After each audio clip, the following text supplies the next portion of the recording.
السلام عليكم ورحمة الله وبركاته. بسم الله الرحمن الرحيم. الحمد لله رب العالمين، والصلاة والسلام على أشرف الأنبياء والمرسلين سيدنا ونبينا محمد وعلى آله وصحبه أجمعين. Amma ba'd. Perkenalkan, nama saya Muhammad Faqih Muqaddam dengan NIM 20010101043. Mata kuliah Metodologi Pembelajaran PAI, dan yang saya hormati Bapak Rahmat Rizkiansyah, SPDI, SAP, MPD, MA, selaku dosen pengampu mata kuliah Metodologi Pembelajaran PAI. Kemudian pada video pembelajaran saya kali ini, saya menggunakan 3 metode. Yang pertama, metode ceramah. Yang kedua, metode tanya jawab, dan yang ketiga, metode demonstrasi atau metode praktek. Yang pertama, metode ceramah. Metode ceramah adalah penyajian pelajaran oleh guru dengan cara memberikan penjelasan secara lisan kepada siswa. Penggunaan metode ceramah sangat tergantung pada kemampuan guru, penguasaan guru terhadap materi pelajaran, kemampuan berbahasa, intonasi suara, penggunaan media, dan variasi gaya mengajar lainnya sangat menentukan keberhasilan metode ini. Kemudian metode yang kedua yaitu saya menggunakan metode tanya jawab.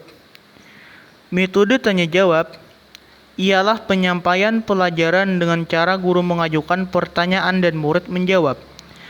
Dalam metode tanya jawab terdapat kelemahan dan kelebihan, sehingga seorang guru benar-benar harus memperhatikan kesesuaian materi pelajaran dengan metode yang akan digunakan. Yang ketiga, saya menggunakan metode demonstrasi atau metode praktek. Metode demonstrasi atau metode praktek adalah metode yang digunakan untuk memperlihatkan sesuatu proses atau cara kerja suatu benda yang berkenaan dengan bahan pelajaran.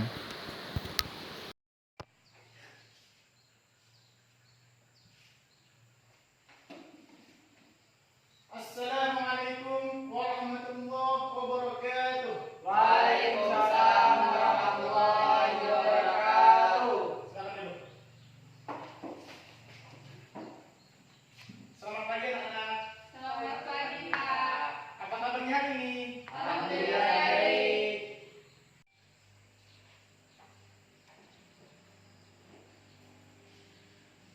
Baiklah anak-anak semuanya, sebelum kita memulai pelajaran pada pagi hari ini, lebih baiknya kita berdoa terlebih dahulu. Mudah-mudahan ilmu yang kita pelajari, segala apa-apa hal-hal yang kita pelajari pada pagi hari ini dapat mendapat keberkahan dari Allah Subhanahu wa taala, dan juga hidup kita menjadi berkah, dan tidak hanya di dunia menjadi keberkahan untuk kita, tetapi juga di akhirat dengan berkat ilmu tersebut. Yang mana untuk memimpin doa awal pembelajaran ini, saya mintakan kepada saudara Ahmad Maulidi. Kepada saudara saya persilahkan. Bismillahirrahmanirrahim. Raditu billahi rabba wa bil islami dina wa bi Muhammadin nabiyya wa rasula. Rabbi zidna ilma warzuqna fahma wa arhidna bis salihin. Amin.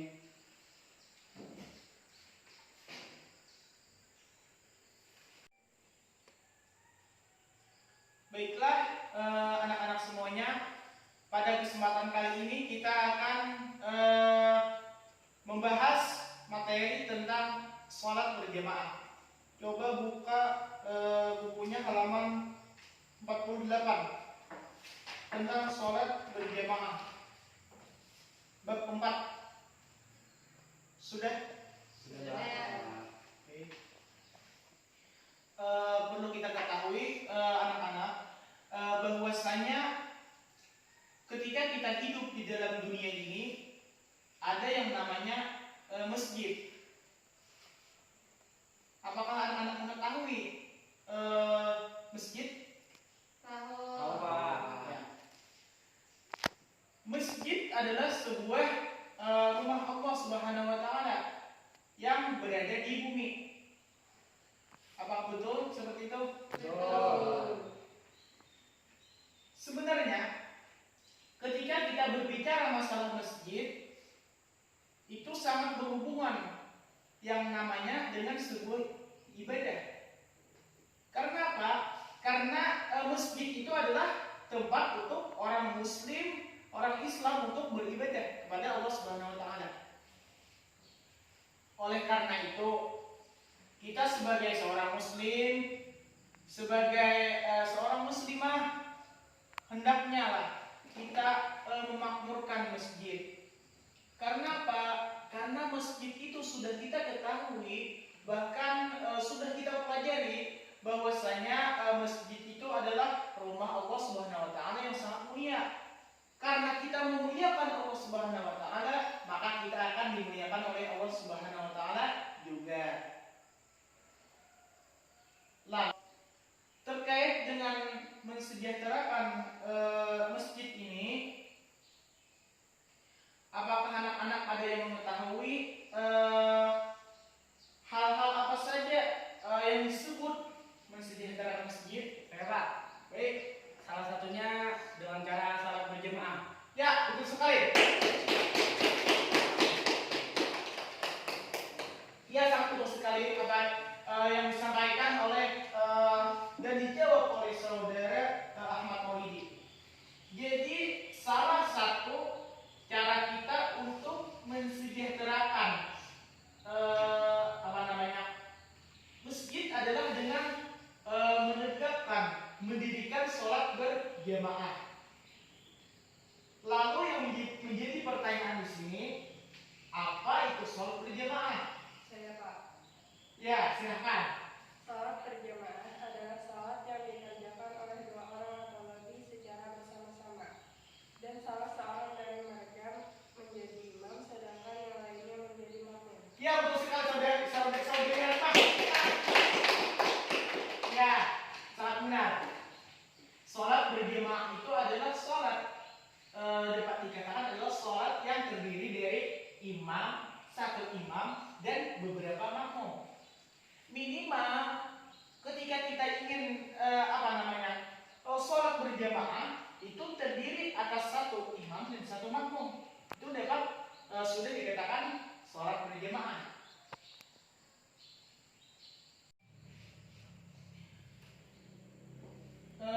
Terkait yang saya sudah jelaskan tadi, bahwasanya saya ulangi sekali lagi, dan juga tadi telah disampaikan oleh saudari Halimah, bahwasanya sholat berjamaah itu adalah sholat yang terdiri atas imam dan makmum. Minimal itu terdiri dari dua orang, satu imam dan satu makmum.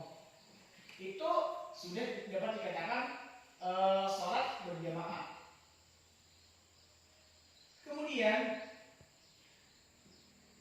ketika ada seseorang, misal si A ini mereka sholat berjamaah, mereka rajin ke masjid dengan teman-temannya. Si A lain halnya dengan si B. Si B ini dia sholat sendirian di rumah. Nah, kemungkinan besar di antara si A dan si B ini mana yang lebih banyak mendapatkan pahalanya? Si A. Ya, betul. Si A yang mendapatkan banyak pahalanya. Karena apa? Karena sholat berjamaah ini lebih utama, lebih baik dibandingkan sholat sendirian. Dan sebenarnya sebenarnya sholat berjamaah ini banyak memiliki kelebihan-kelebihan yang tidak dimiliki oleh orang yang melakukan sholat sendirian. Kemudian anak-anak Bapak di sini, adakah yang mengetahui keutamaan tentang sholat berjamaah dibandingkan sholat sendirian? Berapakah perbandingan pahalanya tersebut? Ya Pak, silakan Bu Lidi. Jawabannya 27 derajat. Ya, sangat betul sekali. Sangat betul yang telah disampaikan, yang dijawab oleh saudara Ahmad Maulidi tadi. Bahwa perbandingan antara orang yang melakukan sholat berjamaah dengan orang yang melakukan sholat sendirian adalah perbandingannya itu adalah 1:27 derajat. Hal ini membuktikan bahwasanya Allah Subhanahu wa taala memberikan keistimewaan orang yang melakukan sholat berjamaah. Di antaranya apa? Di antaranya Allah Subhanahu wa taala memberikan pahala 27 derajat dibandingkan orang yang hanya melakukan sholat sendirian hanya 1 derajat. Hal tersebut membuktikan bahwasanya Allah Subhanahu wa taala sangat-sangat mengistimewakan orang-orang yang melakukan sholat berjamaah, orang-orang yang mendirikan sholat berjamaah. Kemudian terkait dengan keutamaan sholat berjamaah ini dibandingkan sholat sendirian, ada hadis Rasulullah SAW yang berbunyi, an ibni Umar qala Rasulullah SAW salatul jamaah tafdulu ala salatil fardhi bi 27 derajat. Dari Ibnu Umar radhiyallahu anhu, Rasulullah SAW bersabda, salat berjamaah lebih utama dibandingkan salat sendirian dengan 27 derajat. Artinya seperti yang telah Bapak sebutkan tadi, bahwasanya sholat berjamaah itu lebih utama, lebih mulia di sisi Allah Subhanahu wa taala. Karena apa?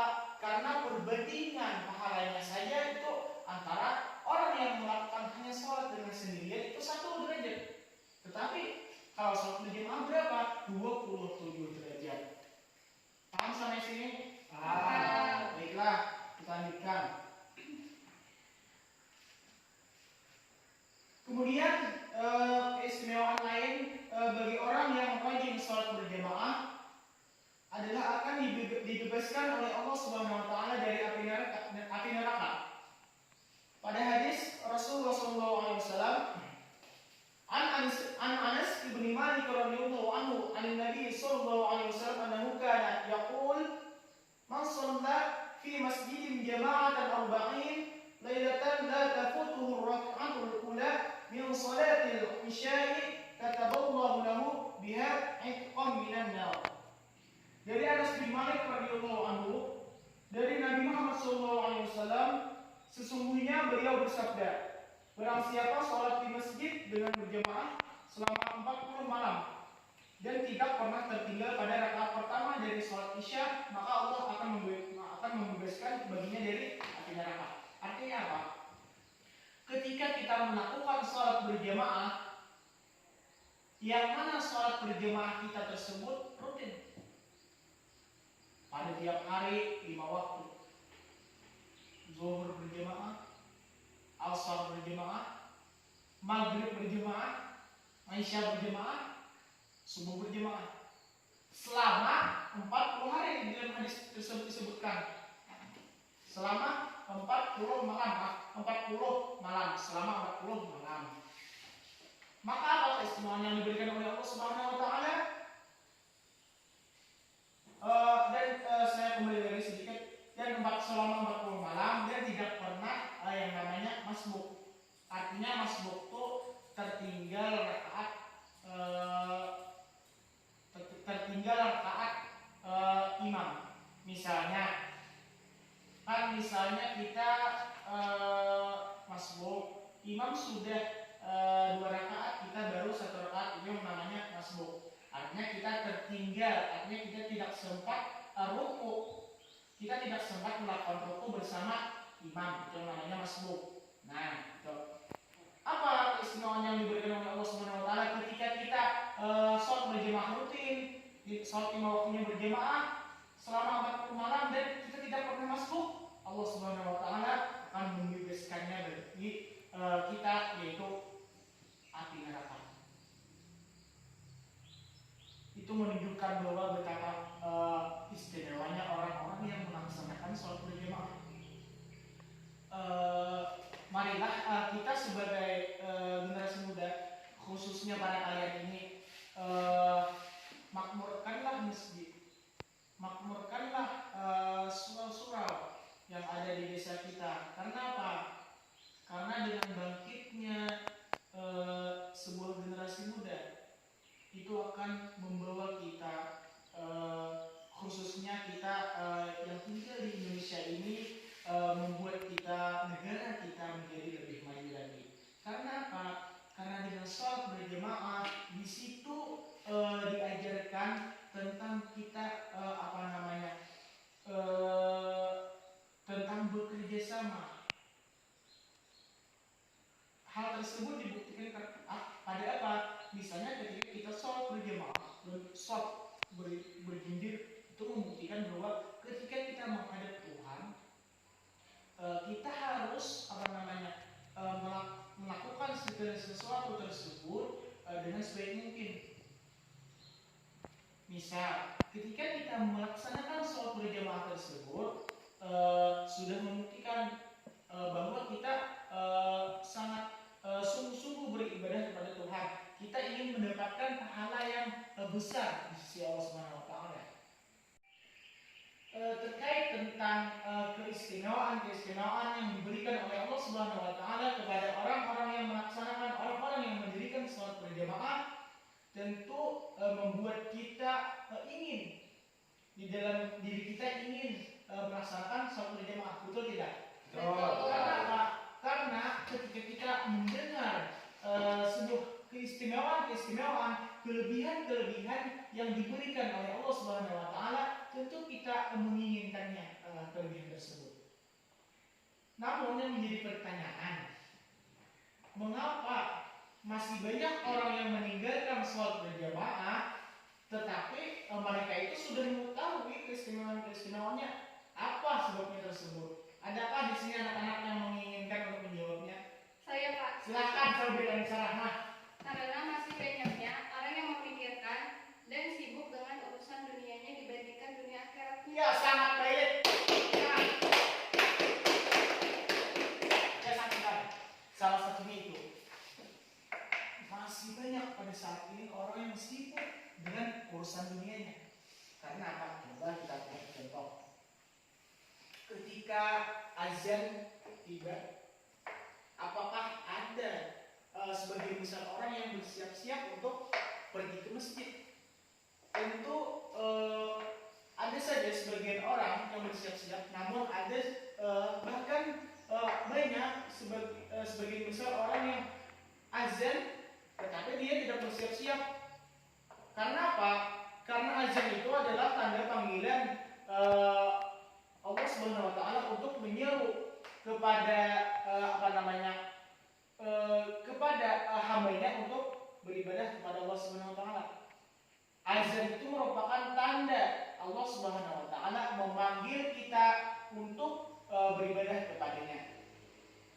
Itulah salah satu penyebab orang yang tidak melaksanakan sholat berjamaah padahal dia mengetahui keistimewaan tersebut, tetapi penyebabnya adalah dia masih banyak orang yang mengutamakan kepentingan dunia.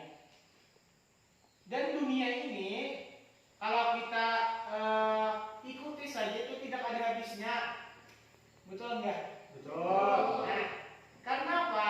Karena di dalam dunia ini tidak ada batasnya.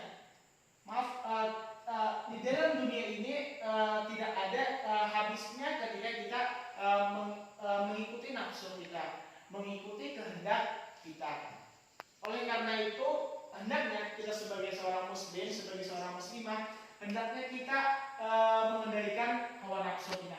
Sebenarnya hawa nafsu ini tidak bisa dihilangkan, tetapi bisa dikendalikan. Sedikit saya menyampaikan ulasan-ulasan. Ketika manusia itu mengutamakan nafsunya, maka posisinya dibawa pada binatang.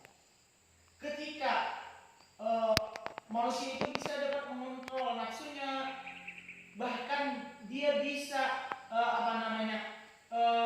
mengutamakan akalnya daripada nafsunya, maka posisinya lebih baik daripada malaikat, posisinya lebih di atas daripada malaikat. Itulah keistimewaan orang-orang yang bisa menahan nafsunya, yang bisa mengendalikan nafsunya. Sebenarnya manusia kita ini berada di posisi tengah, bisa menjadi lebih baik pada malaikat daripada malaikat, bisa lebih kurang atau lebih buruk daripada binatang. Kemudian kita akan lanjutkan tentang syarat sholat berjamaah. Yaitu yang pertama ada imam. Jadi sholat berjamaah itu harus ada imam. Kalau misalnya tidak ada imam, maka tidak sah sholat berjamaahnya. Karena apa? Karena tidak ada imam. Berarti yang pertama adalah harus ada imam. Yang kedua, makmum itu harus mempunyai niat untuk mengikuti imam. Karena apa? Ketika makmum itu tidak mempunyai niat untuk mengikuti imam, misalnya perbuatannya itu mendahului imam, maka itu tidak sholat berjamaah namanya.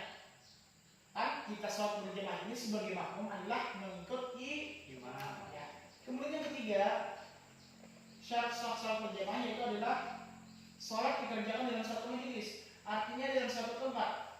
Yang keempat yaitu adalah sholat makmum sesuai dengan sholat imam. Artinya sholat makmum sesuai sholat imam ini artinya makmum itu mengiringi gerakan-gerakan yang dilakukan oleh imam. Contoh, misalnya imam rukuk, makmum ikut rukuk. Misalnya imam sujud, maka makmum ikut sujud. Misalnya imam salam, maka makmum ikut salam. Artinya dapat disimpulkan bahwasanya makmum itu harus mengikuti gerak-gerik yang dilakukan oleh imam ketika melakukan sholat berjamaah. Artinya di sini bahwasanya imam itu harus mengikuti, bukan mendahului. Paham? Kemudian kita lanjutkan. Kedudukan imam dalam sholat berjamaah sangat penting. Dia akan menjadi pemimpin seluruh jamaah sholat, sehingga untuk menjadi imam ada syarat tersendiri. Syarat yang dimaksud adalah jadi ketika kita ingin menjadi imam, itu ada syarat-syarat yang dipenuhi. Jadi tidak sembarangan. Tetapi di sini dalam catatan, kalau misalnya di dalam suatu kampung tersebut hanya tidak ada yang mempunyai syarat-syarat di dalam dirinya tersebut untuk menjadi imam, maka yang lebih mendekatilah untuk menjadi imam. Ada syarat-syarat yang menjadi imam tersebut, ada sedikitlah di dalam dirinya, itulah yang menjadi imam. Jikalau orang-orang banyak yang tidak memenuhi syarat untuk menjadi imam di kaum tersebut. Apa saja syarat-syarat menjadi imam? Itu yang pertama, itu imam itu harus mengetahui syarat dan rukun sholat. Terkait rukun sholat, ada berapa anak? 13. Sampai sholat 13 orang. Rukun sholat ada 13. Tetapi ada yang menyebutkan 14 dengan tumakninah. Tetapi yang lebih umum yang tidak sudah pelajari di sekolah-sekolah umum, di sekolah-sekolah yang sudah kita tuntut, itu ada 13. Sangat betul sekali apa yang disampaikan oleh saudara Muhammad tadi, bahwa rukun sholat ada 13. Jadi imam itu harus mengetahui apa saja syarat-syarat menjadi imam, apa saja syarat-syarat sholat, apa saja rukun-rukun sholat. Itu syarat yang pertama jadi imam. Dengan juga imam harus mengetahui apa saja yang membatalkan sholat. Misalnya imamnya buang angin, sedangkan buang angin imam tidak mengetahui bahwa sholatnya itu ketika membuang angin maka batal wudunya, kan sholatnya batal juga. Nah, maka ketika imam tidak mengetahui, maka batallah sholat, tidak sah sholat berjamaahnya. Paham? Kemudian syarat yang kedua yaitu fasih dalam membaca ayat Al-Quran.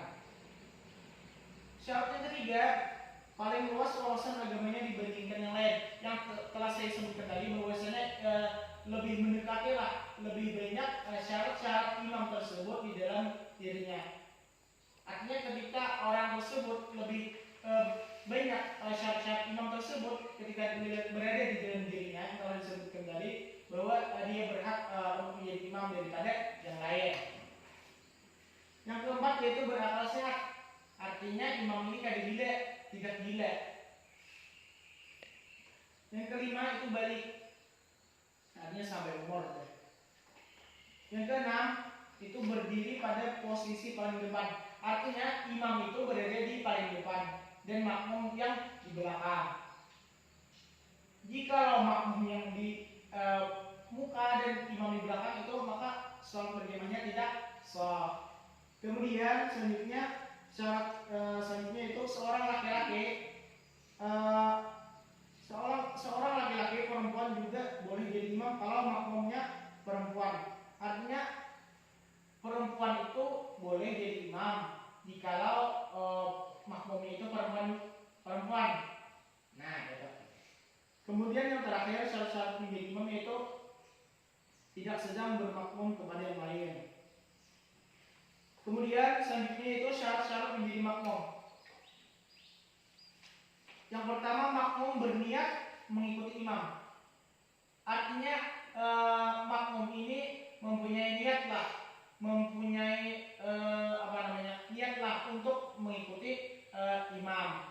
Mengikuti imam karena apa? Karena dia sebagai makmum. Kemudian yang kedua itu mengetahui gerakan sholat. Di sini maksudnya mengetahui gerakan sholat itu tata cara sholat. Yang ketiga berada dalam satu tempat dengan imam. Yang keempat posisinya di belakang imam. Yang kelima, hendaklah sholat makmum sesuai dengan sholat imam. Misalnya imam sholat asar, makmum juga sholat asar. Artinya sesuai. Imam sholat zuhur, makmum sholat zuhur juga. Jangan misalnya imam sholat asar, makmum sholat zuhur. Nah, sesuai temannya. Paham sampai sini? Paham. Nah, kemudian tentang makmum yang masbuk. Makmum masbuk adalah makmum yang tidak sempat membaca surah Al-Fatihah bersama imam di rakaat pertama. Nah, jadi seorang makmum dikatakan masbuk ketika makmum tersebut tidak sempat atau tidak sempatlah biasanya rukuk bersama imam. Maka ketika tidak sempat tersebut, maka seorang makmum tersebut dikatakan masbuk. Paham? Ya. Kemudian lawan katanya adalah makmum muwafiq, yakni makmum yang dapat mengikuti seluruh rangkaian sholat berjamaah bersama imam. Jadi berlawanan dari istilah masbuk ini adalah muwafiq namanya. Yaitu apa? Yaitu adalah makmum yang dapat mengikuti seluruh rangkaian sholat berjamaah bersama imam. Kemudian setelah kita membahas tentang tadi syarat-syarat menjadi imam, syarat-syarat menjadi makmum yang masbuk, kita akan membahas tentang halangan sholat berjamaah. Artinya hal-hal yang menyebabkan orang tersebut tidak dapat mengikuti sholat berjamaah karena adanya halangan-halangan tertentu, adanya uzur-uzur tertentu. Yang pertama itu hujan. artinya hujan di sini yaitu mengakibatkan susah menuju ke tempat salat berjamaah. Misalnya hujan di sini dapat menyebabkan basah kuyup misalnya. Artinya hujan di sini adalah hujan apa nih? Yang sangat deras lah peribahasanya itu. Kemudian yang kedua itu angin yang kencang yang membahayakan, misalnya topan kan terjadi. Nah itu uzur kalau ada tidak melaksanakan sholat berjamaah. Kemudian yang ketiga yaitu sakit yang mengakibatkan susah berjalan menuju ke tempat sholat berjamaah. Artinya jika apa namanya peribahasanya itu sakit lah. Artinya sakit yang ini menunjukkan bahwa orang tersebut susah untuk melaksanakan sholat berjamaah. Kemudian yang keempat yaitu sangat ingin buang air besar atau buang air kecil. Artinya ingin buang air besar dan air kecil. Yang kelima, karena baru makan makanan yang baunya sukar dihilangkan seperti bawang, petai dan jengkol. Artinya makannya itu susah lah baunya itu dihilangkan ketika kita sudah memakan makanan tersebut. Misalnya bawang, petai dan jengkol. Kepada anak-anak sekalian, jikalau ada yang ingin ditanyakan tentang sholat berjamaah ini, saya persilahkan. Siapa yang mau bertanya? Pak. Oke, silakan. Apakah ada keistimewaan sholat berjamaah yang lain selain yang Bapak sebutkan tadi? Oh ya, satu terus silakan. Terkait dengan keutamaan terkait dengan keistimewaan yang diberikan Allah Subhanahu wa taala kepada orang yang mendirikan sholat berjamaah yang lain seperti yang telah saya sebutkan tadi. Misalnya ketika kita ingin menyeberang jembatan Shiratal Mustaqim, pada waktu itu tibalah masjid yang bersedia menjadi istilahnya kendaraan kita lah untuk menyeberangi jembatan Shiratal Mustaqim. Dan sudah kita ketahui bahwasanya jembatan Shiratal Mustaqim itu di dalam sebuah riwayat itu lebih tajam daripada pedang. Dan juga itu dibandingkan itu dengan rambut dibelah 7 itu artinya ini membuktikan bahwasanya ketika kita ingin menyeberang jembatan Shiratal Mustaqim, maka pada waktu itu kita membutuhkan sesuatu yang menjadi penolong bagi diri kita. Salah satunya itu adalah sholat ketika kita melaksanakan sholat berjamaah. Keistimewaan orang-orang yang melaksanakan sholat berjamaah bahkan mengakali sampai akhir hayatnya, maka dia ketika melewati jembatan Shiratal Mustaqim, maka dia akan ada sebuah masjid yang menjadi kendaraan untuknya untuk menyeberangi jembatan Shiratal Mustaqim. Ketika kita sudah menyeberangi jembatan Shiratal Mustaqim, itu surga lagi. Nah itulah diantara keistimewaan yang lainnya ketika orang melaksanakan sholat berjamaah dan mengakali sholat berjamaah. Yang lain ada pertanyaan? Saya Pak. Baik, persilakan saudara Lima. Bagaimana jika ada orang sholat berjamaah tetapi dia mendahului gerakan imamnya? Ya, sambil sebentar. Bagaimana jika ada seorang makmum yang begitu? Bagaimana jika ada seorang makmum jika makmum tersebut mendahului gerakan imamnya pada sholat berjamaah? Itu hal-hal yang harus dihindari seorang makmum ketika ingin melaksanakan sholat berjamaah. Telah disebutkan tadi bahwasanya ketika kita ingin melaksanakan sholat berjamaah, salah satu syarat-syarat menjadi makmum itu berniat menuntut imam, betul? Ya, berniat menuntut imam. Artinya ketika kita sudah berniat menuntut imam, di sini juga kita perlu bahwa mengikuti gerakan-gerakan yang dilakukan oleh imam, bukan mendahului imam. Jadi mendahului imam adalah hal-hal yang harus dihindari makmum ketika melaksanakan sholat berjamaah. Paham sampai sini Mas? Ya, ini. Kemudian ada yang lain lagi? Saya Pak. Silahkan bisa bisa. Di sini saya ingin bertanya terkait tentang sholat berjamaah. Ya. Apakah bisa banci menjadi imam ketika makmumnya adalah laki-laki? Ya, sangat bagus pertanyaan.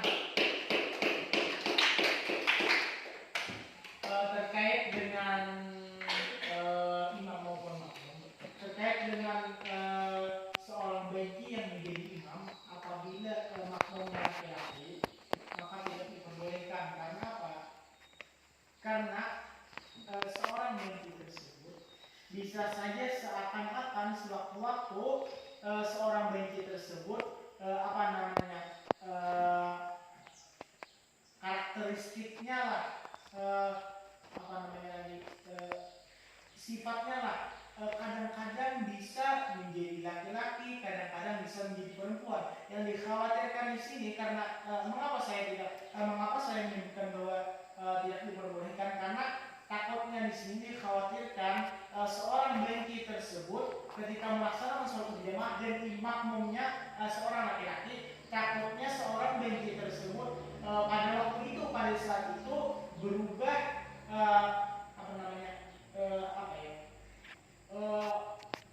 sifatnya lah, atau lebih mengarah karakternya kepada seorang perempuan. Sedangkan sudah kita ketahui bahwa seorang perempuan tidak boleh menjadi imam jika makmumnya laki-laki. Nah, begitu. Paham saudara Nisa? Paham. Ya. Terima kasih Pak. Ya, sama-sama. Mudah-mudahan menjadi berkah. Kemudian satu lagi, siapa yang ingin bertanya? Saya Pak. Silakan saudara Nisa. Di sini saya ingin bertanya, apa yang dimaksud dengan fasih dalam syarat menjadi imam? Ya,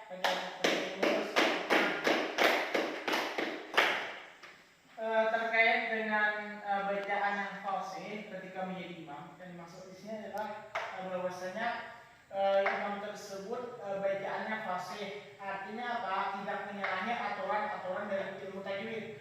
Misalnya ketika mengucapkan huruf yang seharusnya itu huruf Z, tetapi dibaca imam huruf J itu menyalahi. Karena apa? Karena sangat berbeda huruf tersebut antara Z dan J. Artinya sebenarnya kita ini tidak dapatlah sempurna dalam hal bacaan ini, tetapi mendekatilah bacaan kita, maksimal mendekatilah bacaan kita kepada orang-orang pilihan Allah SWT, misalnya Rasulullah SAW. Kita tidak bisa menyamai bacaan Rasulullah. Artinya kita maksimal dapat mendekatilah bacaan Rasulullah itu. Artinya tidak sama persis, kita tidak bisa. Nah itu artinya yang fasih di sini artinya tidak menyalahi salah besar lah, tidak salah besar kan, yang disebutkan salah besar tadi, misalnya contohnya antara huruf Z dan J, misalnya seharusnya siratal ladzi kan di Al-Fatihah itu dibaca siratal ladzi, salah. Nah itu yang maksud harus fasih dalam membaca bacaan tersebut. Artinya tidak dapat sempurna lah, ini tidak dapat sempurna, tetapi mendekatilah bacaan Rasulullah SAW. Nah begitu, apakah sudah dipahami? Ya, semoga bermanfaat. Baiklah anak-anak Bapak sekalian, dapat kita simpulkan pelajaran kita pada pagi hari ini bahwasanya yang pertama, sholat berjamaah itu lebih baik, lebih mulia dibandingkan sholat sendirian di sisi Allah Subhanahu wa Ta'ala. Misalnya saja sholat berjamaah itu 27 derajat pahalanya, dibandingkan sholat sendirian itu hanya 1 derajat. Itu membuktikan bahwa betapa istimewanya orang-orang yang melaksanakan sholat berjamaah. Yang kedua, ketika kita ingin melaksanakan sholat berjamaah, itu harus ada yang namanya imam dan makmum. Minimal dua orang, satu imam dan satu makmum. Kesimpulan yang ketiga, di sini kita harus mengetahui apa saja ketika kita ingin menjadi imam dan hal apa saja ketika kita ingin menjadi makmum. Dan yang keempat, ada di dalam sholat berjamaah ada yang namanya makmum yang masbuk, artinya makmum yang tidak sempat ruku bersama imam. Dan makmum yang masbuk ini seharusnya ketika kita tertinggal dari imam satu rakaat, maka kita menambah satu rakaat lagi. Nah itu. Kemudian terkait dengan yang kesimpulan yang kelima tentang halangan-halangan sholat berjamaah, yaitu diantaranya hujan. Artinya hujan yang di sini tidak membasahi lah peribahasanya. Terkait kemudian terkait dengan pesan, ini pesan dari saya untuk kita jadikan pelajaran lah dalam kehidupan ini. Marilah kita bersama-sama mensejahterakan masjid kita, mensejahterakan surau-surau kita. Karena apa? Karena ketika kita mensejahterakan surau-surau kita, masjid-masjid di tempat kita, akan mendapat keberkahan dari Allah Subhanahu wa taala. Itu salah satu merupakan syiar Islam. Dan kemudian orang yang melaksanakan sholat berjamaah ini akan diistimewakan oleh Allah Subhanahu wa taala pada hari kiamat. Contohnya saja ketika kita ingin melewati jembatan Shiratal Mustaqim, maka Allah Subhanahu wa taala akan mengirimkan sebuah masjid untuk menjadi kendaraan kita untuk menyeberangi jembatan Shiratal Mustaqim. Hal tersebut menunjukkan bahwa sangat istimewanya sholat berjamaah tersebut. Baiklah, karena waktu sudah menunjukkan jam pelajaran hampir habis, baiklah di sini Bapak mengucapkan terima kasih yang sebesar-besarnya kepada anak-anak semua. Kemudian apabila ada hal-hal yang kurang berkenan terkait proses pembelajaran yang dilakukan oleh Bapak pada pagi hari ini, mohon dimaafkan. Baiklah, untuk menutup pelajaran kita pada pagi hari ini, agar menjadi keberkahan kita, agar apa-apa ilmu yang kita pelajari pada pagi hari ini menjadi berkah. Marilah kita berdoa. Untuk memimpin doa penutup pelajaran ini, saya mintakan kepada saudara Ahmad Maulidi. Kepada saudara dipersilakan. Baiklah, dengan berkat pembacaan doa tadi, mudah-mudahan apa-apa yang kita pelajari hari ini menjadi ilmu yang bermanfaat, dan bermanfaat tidak hanya di dunia, juga bermanfaat di akhirat. Amin. Baiklah, karena jam pelajaran sudah habis, salah hilaf mohon maaf. Bapak akhiri pelajaran kita pada pagi hari ini dengan ucapan Assalamualaikum warahmatullahi wabarakatuh. Waalaikumsalam warahmatullahi wabarakatuh. Baiklah, selanjutnya kita akan memasuki praktik sholat berjamaah, yang mana sholat berjamaah ini disunahkan diawali dengan azan dan iqamah terlebih dahulu. Allahu Akbar, Allahu Akbar, Allahu Akbar,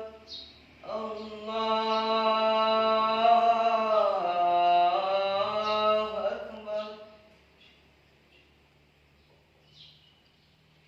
Asyhadu an la ilaha illallah.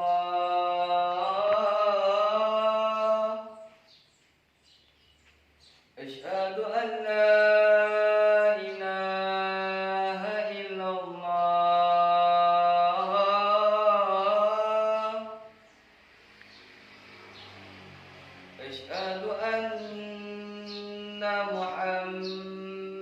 رسول الله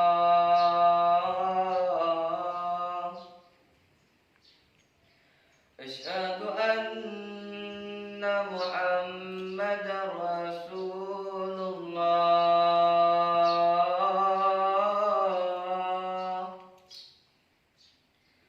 حي على الصلاة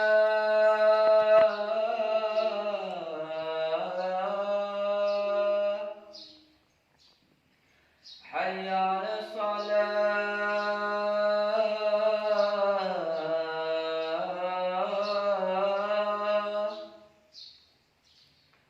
حي على الفلاح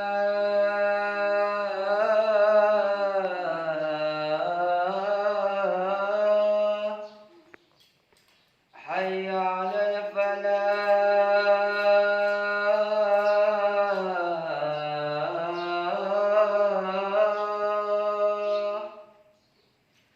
الله أكبر الله أكبر لا إله إلا الله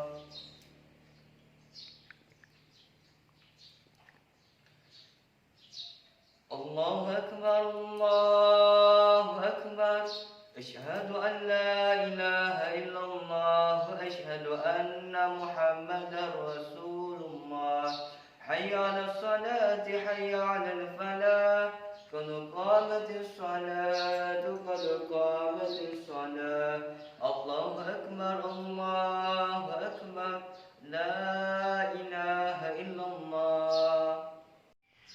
Sebelum imam melaksanakan sholat, hendaknya ketika melakukan sholat berjamaah itu disunahkan membaca surah An-Nas yang dimulai dengan Qul a'udzu birabbin nas. Karena apa? Karena ketika kita ingin melaksanakan sholat, maka hukumnya sunnah membaca surah An-Nas karena agar terhindar dari godaan syaitan ketika kita melakukan sholat.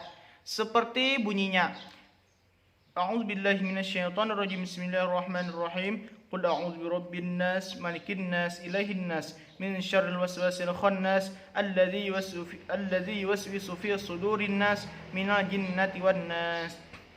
Setelah itu, maka hal-hal yang pertama dilakukan yaitu adalah imam berlafaz niat, yang mana misalnya kita melaksanakan sholat subuh, yaitu adalah niatnya sebagai berikut: usolli fardhu subhi rak'ataini adaan imaman lillahi ta'ala, Allahu akbar.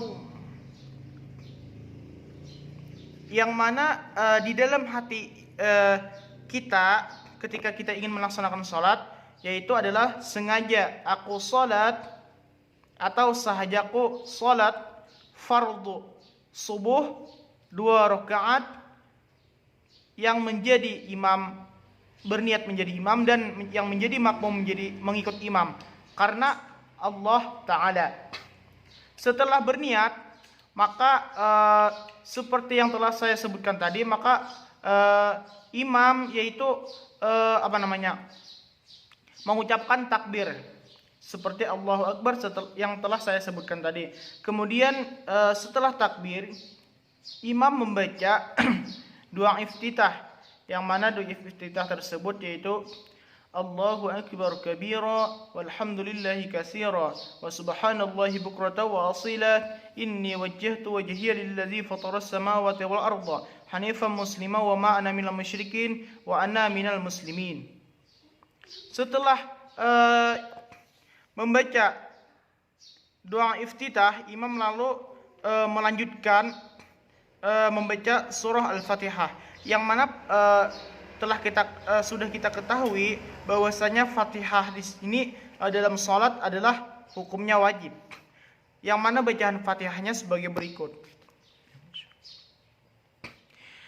Bismillahirrahmanirrahim. Alhamdulillahi rabbil alamin, arrahmanirrahim, maliki yaumiddin, إياك نعبد وإياك نستعين اهدنا الصراط المستقيم صراط الذين أنعمت عليهم غير المغضوب عليهم ولا الضالين.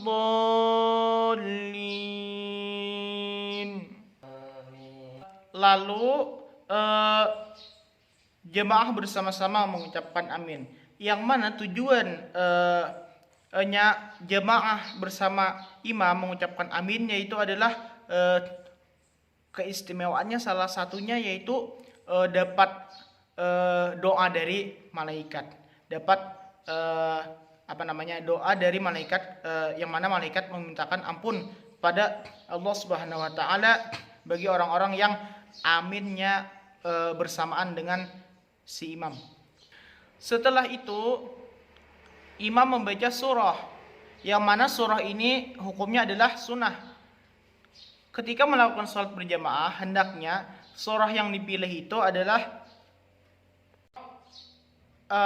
surah yang mana urutannya di dalam Al-Quran itu lebih awal yang diutamakan dan panjang surahnya daripada rakaat yang kedua. Misal kita di sini menggunakan surah Ad-Duha yang mana bunyinya yaitu A'udzubillahi minasyaitonirrajim. Bismillahirrahmanirrahim. Wad-duha wal-laili idza saja ma wadda'aka rabbuka wa ma qala walal akhiratu khairul laka minal ula ولسوف يعطيك ربك فترضى ألم يجدك يتيما فآوى ووجدك ضالا فهدى ووجدك عائلا فأغنى فأما اليتيم فلا تقهر وأما السائل فلا تنهر وأما بنعمة ربك فحدث. Setelah membaca surah, imam pun melakukan ruku'. Allahu Akbar. Dan membaca yang namanya tasbih. Afdolnya membaca tasbih ini adalah sebanyak 3 kali, seperti bunyinya Subhana rabbiyal azim wa bihamdi, Subhana rabbiyal azim wa bihamdi, Subhana rabbiyal azim wa bihamdi, Sami'allahu liman hamidah. Yang mana itu adalah bacaan i'tidal. Yang mana bacaan tersebut adalah bacaan i'tidal. Setelah kita i'tidal maka diwajibkan kita untuk tuma'ninah. Karena apa? Karena kita yang tuma'ninah itu adalah berarti diam sebentar. Artinya sekedar kita membaca Rabbana walakal hamdu. Setelah kita membaca Rabbana walakal hamdu itu sudah dikatakan tuma'ninah. Lalu setelah itu imam pun melakukan sujud. Allahu Akbar. Yang mana bacaan sujud ini yaitu adalah sama seperti jumlahnya sama seperti yang afdolnya sama seperti ruku', tetapi bacaannya agak berbeda yaitu Subhana rabbiyal a'la wa bihamdi, Subhana rabbiyal a'la wa bihamdi, Subhana rabbiyal a'la wa bihamdi. Selanjutnya imam melakukan duduk di antara 2 sujud. Allahu Akbar. Yang mana bacaan duduk di antara 2 sujud ini adalah yaitu Rabbighfirli warhamni wajburni warfa'ni warzuqni wahdini wa'afini wa'fu anni. Selanjutnya imam sujud yang kedua. Allahu Akbar. Lalu membaca sujud lagi. Bacaan sujud yaitu Subhana rabbiyal a'la wa bihamdi, Subhana rabbiyal a'la wa bihamdi, Subhana rabbiyal a'la wa bihamdi. Lalu imam akan bangkit ke rakaat yang kedua. Allahu Akbar. Dan imam membaca Fatihah lagi. Kemudian imam memasuki rakaat yang kedua. Imam membaca Fatihah lagi. Bismillahirrahmanirrahim. Alhamdulillahi rabbil alamin. Ar-Rahmanir-Rahim. Maliki yaumiddin. Iyyaka na'budu wa iyyaka nasta'in. Ihdinas siratal mustaqim. Siratal ladzina an'amta 'alaihim ghairil maghdubi 'alaihim waladdallin.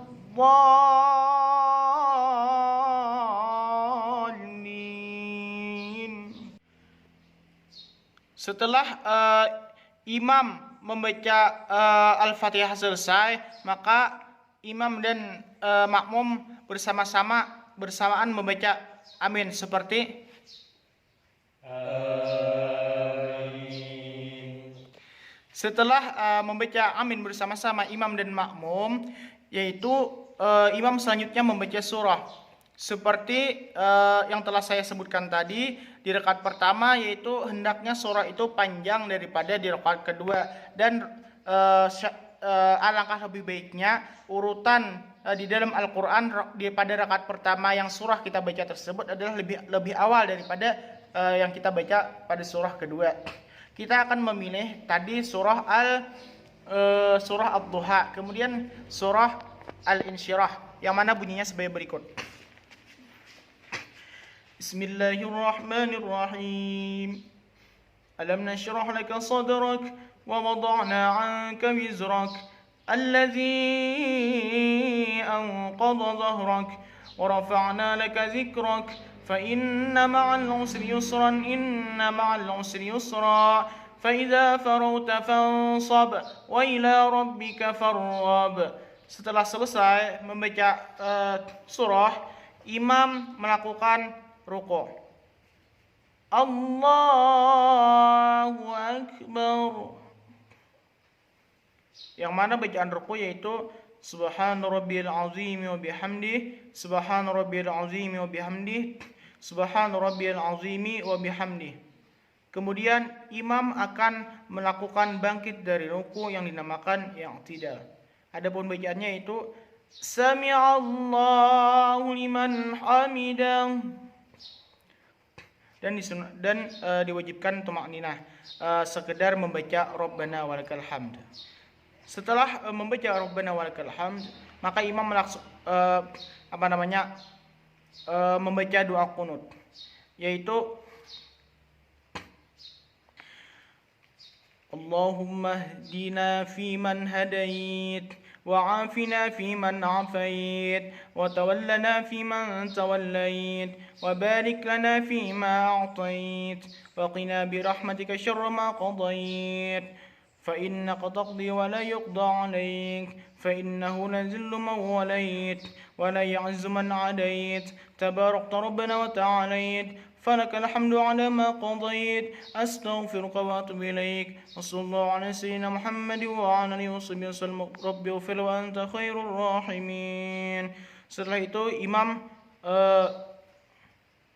sujud. Allahu Akbar.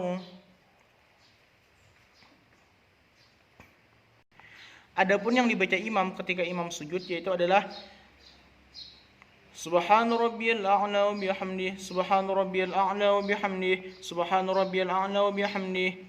Kemudian imam duduk di antara dua sujud. Allahu Akbar. Adapun yang dibaca imam yaitu adalah Rabbighfirli warhamni wajburni warfa'ni warzuqni wahdini wa'afini wa'fu anni. Sujud yang kedua imam Allahu Akbar. Subhana rabbiyal a'la wa bihamdihi, Subhana rabbiyal a'la wa bihamdihi, Subhana rabbiyal a'la wa bihamdihi. Lalu imam duduk di antara lalu imam yang terakhir yaitu duduk tasyahud akhir. Allahu Akbar. Adapun bacaannya itu adalah At-tahiyyatul mubarakatus salawatut tayyibatu lillah. Assalamu alayka ayyuhan nabi wa rahmatullahi wa barakatuh. Assalamu alayna wa ala ibadillahi salihin.